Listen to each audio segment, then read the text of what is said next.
Pupunta lang kayo dito sa tambayan ni Yan dito sa Malawi. Boton. Malawi.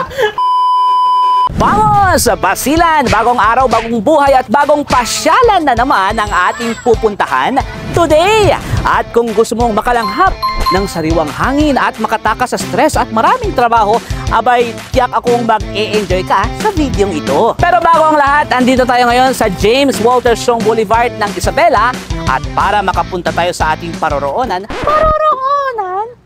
ay sasakay tayo ng bangka. Pasado alas 9 na ng umaga nang sumampa ang aming tropa sa isang pump boat o yung bangkang pinatatakbo ng propellers gamit ang gasolina. Ang ating destination para sa araw na ito ay ang Malamawi Island. Balita kasi namin na meron pang isang beach o tambayan na matatagpuan sa islang ito na talaga naman daw budget-friendly at pangmasa. So kakababa lang natin ng bangka. Malapit pang maiwan yung videographer. Sige lang. Wala nang patumpik-tumpik pa ay dumiretso na kami sa barangay Lukbuton kung saan andun ang ating target destination.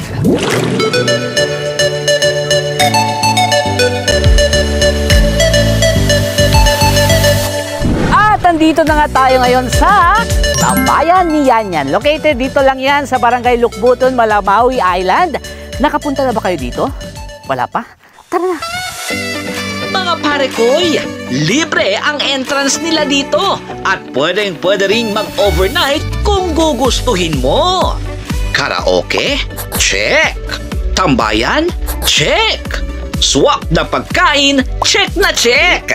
Pwede rin kayong mag-avail ng cottage sa halagang 200 peso pag daytime at 350 naman pag overnight. Pero kung gusto mong presko at makakatulog ka ng mahimbing, abay may tent sila dito. Pwedeng-pwede rin ang outside food sa resort na to. Ngunit kung gusto mong less hassle, abay meron din silang pagkaing pwedeng i-offer sa'yo. So sir, first of all, ano yung pwedeng ibigay ni tambayan ni Yan sa mga tao, sa mga turista? Maganda dito kasi fresh yung mga hangin natin, yung dagat maganda. So murang-mura yung mga pagkain natin para sa masa talaga.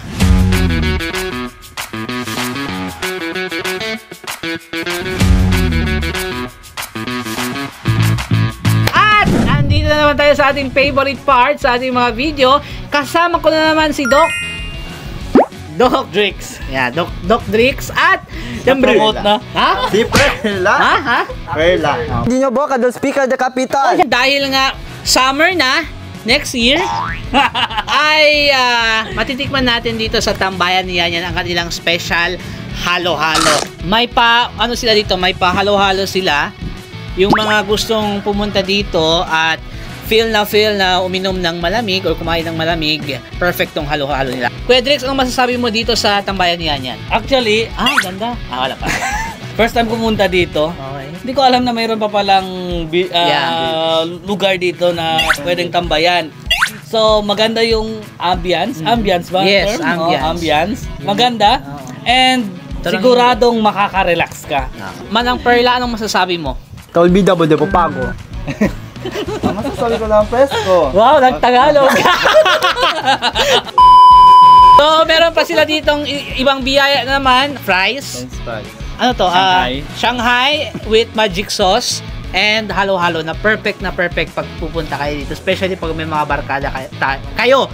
Ayan, now, balikan natin si Perla. Perla, anong masasabi mo dito? First time mo ba dito? First time lang. Hindi ko na laman may kwan pa pala dito. Ano? May ibang beach pa pala sa Malamawi. Please recommend tong beach sa mga kakilala mo, sa ating mga FB followers. Of course. Recommend! Pupunta lang kayo dito sa tambayan ni Yan dito sa Malawi. Boton. Malamawi ba, te?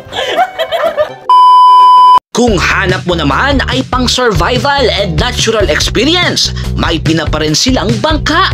Siguraduhin mo lang marunong kang magmaniobra at baka makarating ka ng Maynila.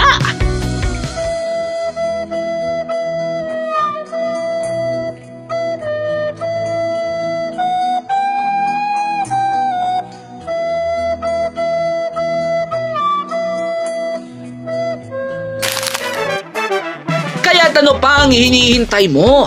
Kung masyado ka nang inaalon ng iyong stress sa buhay, take a break, relax, and say, Abisala,